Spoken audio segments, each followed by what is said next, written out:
परिवार कभी नहीं देता भाई। ना आपकी माता आपको दुख देगी, ना आपकी पिता आपको दुख देंगे, ना आपका भाई आपको दुख देगा, ना आपकी धर्म पत्नी आपको दुख देगी, ना पति दुख देगा, ना बच्चे दुख देंगे, ना कुटुंब दुख देगा, ना बहू दुख देगी, ना पोता पोती दुख देंगे। आप में से कितने लोग हैं जो टीवी पर कथा सुन रहे हैं और उनका परिवार उनको दुख दे रहा है? कितने लोग हैं ऐसे? कभी विचार करना एकांत में बैठकर कि आपको ना आपकी पत्नी दुख दे रही है, ना आपको आपका पति दुख दे रहा है, ना आप अपने पति को तलाक दे रहे हो, ना आप अपनी पत्नी को तलाक दे रहे हो, ना आपका बेटा आपको दुख दे रहा है, ना आपकी बहू आपको दुख दे रही है, ना आपका कुटुंब के लोग, परिवार के लोग, भाई आपको दुख दे रहा है। ये कहीं नहीं हो सकता।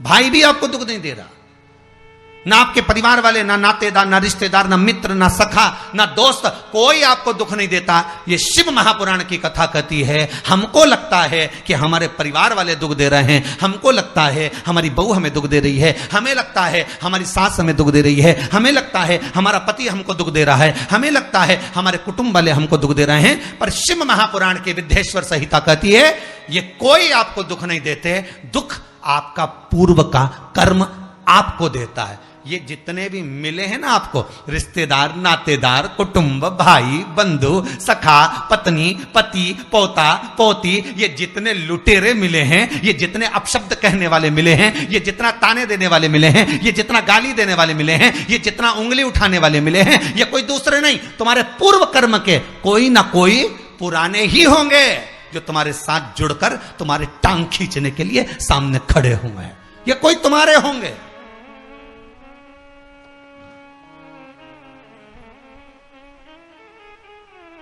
तो ये सब दिमाग से निकाल दीजिए आप, आपके ये चित्तवृत्ति बुद्धि से ये बात सब निकाल दो। जितने लोग कथा सुन रहे हैं ना, अपनी बुद्धि से निकाल देना कि मेरी बहू मुझे गाली दे रही है। हाँ, तूने किसी गाय को रोटी नहीं दी और दी भी होगी, दूसरी बार गाय आ गई होगी तो डंडा मार के भगा दिया, वही बहू आई है, वाणी के डंडे कुदा रही है।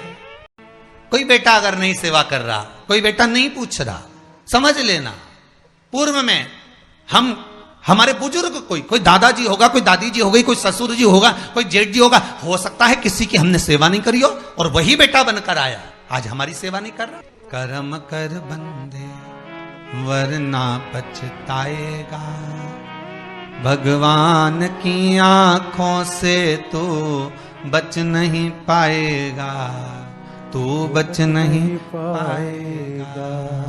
अरे ओ अज्ञानी मत करना दानी, बचना नहीं है। बहुत ये हमें लगता है गुरुजी मेरी बहू बहुत परेशान करे, गुरुजी मेरी सास बहुत परेशान करे, मेरा भाई मेरी प्रॉपर्टी खा गया, मेरा भाई ये लेकर चले गया, मेरे ससुराल वाले ऐसे, मेरे रिश्तेदार ऐसे, मेरे कुटुंबी ऐसे, मेरे कबीले वाले ऐसे, मेरे ये ऐसे। तो हमको लगता है कि ये अपने ऐसे, हमको लग रहा है कि ये हमारे ऐसे हैं, हमारे को लूट रहे हैं, हमको ऐसा परेशान कर रहे हैं, हमको ऐसा कर रहे हैं। पर नहीं भाई,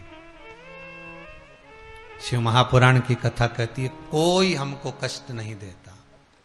एक बार पहले भी कथा में कहा, आज फिर कह रहे हैं आपको महाराज, फिर कह रहे हैं, आज फिर आपको फिर निवेदन कर रहे हैं। बीमार हुए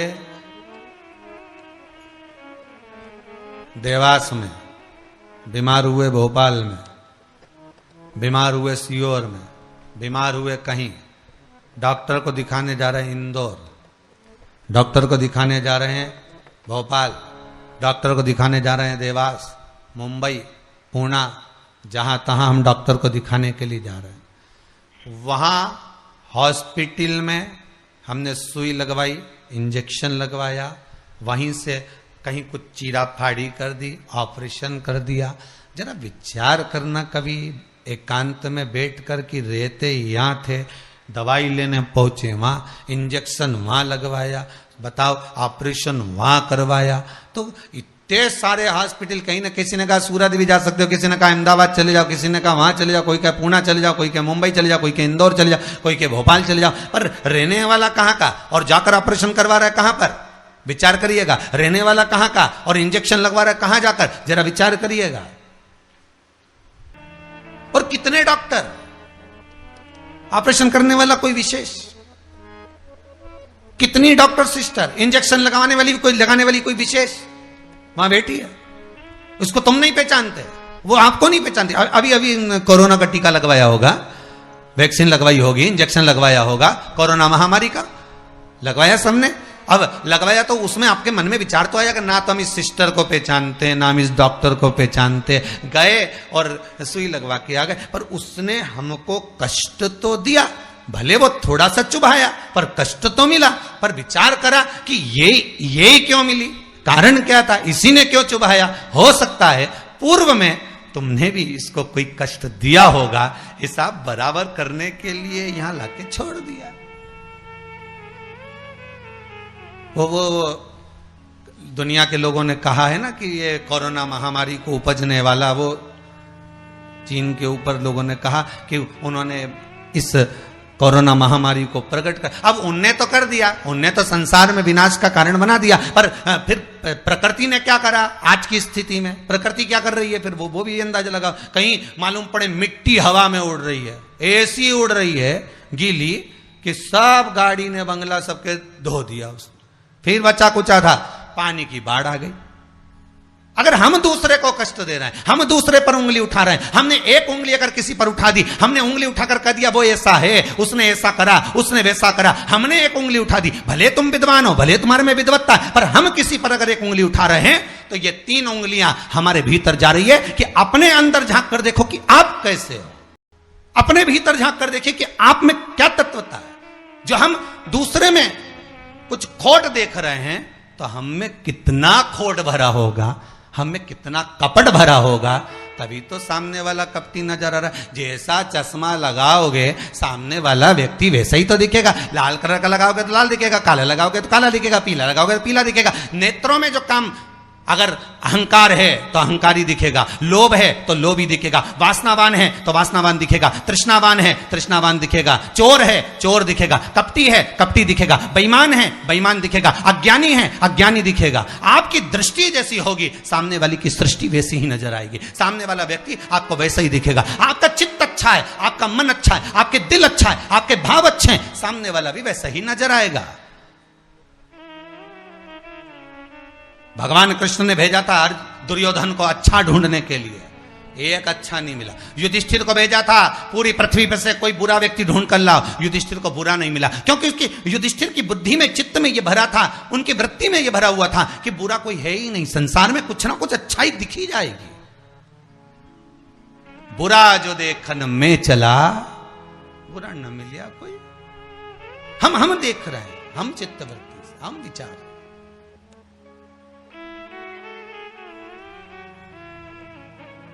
कौन ना बहू बुरी है, फिर निवेदन करूंगा, ना सास बुरी है, ना बेटा बुरा, ना बहू बुरी, ना ही ये पूरा संसार बुरा, सब अच्छे हैं।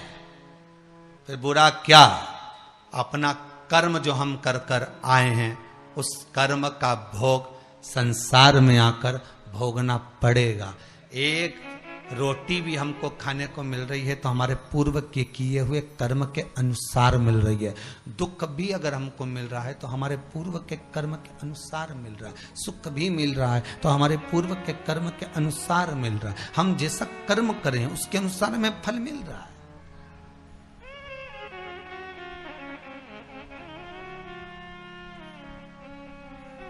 इसलिए बारंबार कहा था कि मान मेरा कहना नहीं तो पछताएगा, माटी का खिलौना माटी में मिल जाएगा, हेट बूट सूट सब यहीं रह जाएगा, और माटी का खिलौना माटी में मिल जाएगा। ये हेट रह गया, ये बूट रह गया, ये सूट रह गया, सब पड़ा की पड़ा रह गया, सब धरा की धरा रह गया। इसका मूल तत्व क्या है, इसकी महत्वता क्या है?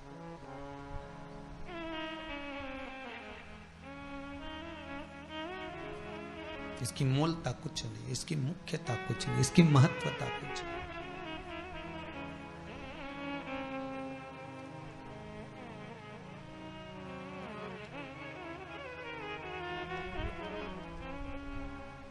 किले भोले का नाम, भगवान शिव का मंत्र, नाम स्मरण जप कीर्तन सुख दे।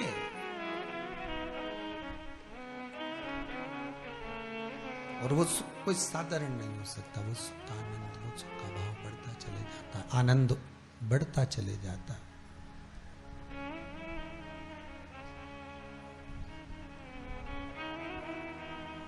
ले भोले का नाम काहे यूं भटके, मिलता है आराम काहे यूं भटके। इस शिव का नाम लेकर हम जब शंकर का नाम लेकर जब अग्रण्य हो जाएं, प्रेशर खोलिए महाराज, प्रेशर खोलिए। हम शिव का नाम लेकर जब अग्रण्य बढ़े, आगे बढ़े, शंकर का नाम लेकर जब अग्रण्यता के भाव की ओर बढ़े, तो जीवन का सुख क्यों ना मिलेगा सर? वो जीवन का आनंद क्यों ना मिलेगा? महाराज शिव पुराण कह रहे हैं, कोई बुरा नहीं संसार में। ये जितने नाते रिश्ते कुटुंब कबीले बनते चले जाते हैं, ये हमारे कर्म के अनुसार बनते चले जाते हैं। कर्म के अनुसार, ये कोई दूसरा बनाता नहीं है।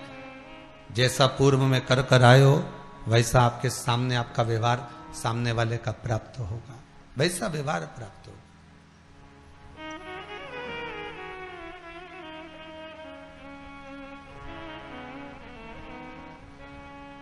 शिव पुराण कह रही है, शंकर की कथा कह रही है, शंकर का अनुमोदन कर रहा है।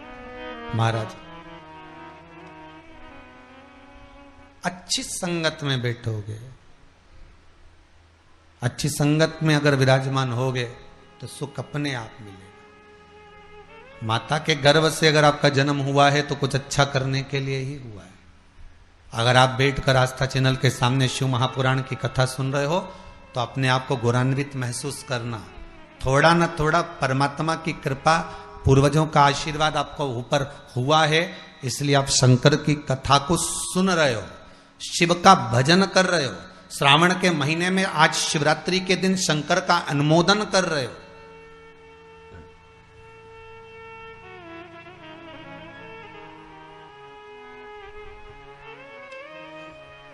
घर में 4 बहुएं होती हैं, 5 बहू होती है, 6 बहू होती है। सास 6 बहू को बोलती है कि जाओ पानी लेकर आओ, अरे बोलो जम के जरा, नहीं बोलती ना। सास किसी एक का नाम लेगी, ए बेटा, ए लाली, एक बहू का नाम लेगी और उसको पुकारेगी और पुकार कर कहेगी जरा मेरे लिए एक गिलास पानी ला दे बेटा। बहू जाएगी, पानी ला कर देगी। अब सास ने वो 3 को क्यों नहीं बुलाया रे? अरे बोलो तो जम क्या, वो 3 से क्या सास की दुश्मनी थी? नहीं, वो भी रोज मिलती, वो भी रोज प्रणाम करती है, वो भी रोज नमन करती है, वो भी रोज ना रोज सास के पास जाकर बैठती हैं। वो भी, सास उनको भी साड़ी देती है और सास उसको भी साड़ी देती है, सास उसको भी रकम देती है, उनको भी। पर एक को बुलाया आवाज लगाकर, ए बेटा, ए लाली, ए बहू, जरा इधर आ। और जिसका नाम लेकर बुलाया वो दौड़ कर आई और लाकर पानी दे दिया। पर सास इसी को क्यों बुलाती है? 4 बहू में से इसी बस बहू को आवाज क्यों लगाती है? बस उतना तुम अंदाजा लगा कर रखो कि सास इसी को ज्यादा क्यों बुलाती है, इसी से बात क्यों ज्यादा करती है। ना तो उसने कुछ दिया, ना इसने कुछ दिया, ना कोई बात। पर कुछ बहू में, 4 बहुओं में, 4 बेटे में कोई एक ऐसा होता है जिससे सास की अच्छी पटती है। उसी तरह भोलेनाथ भी परिवार में उसको देख लेता है जिससे शिव की अच्छी पटती है, उसी को बिठाता है कथा में।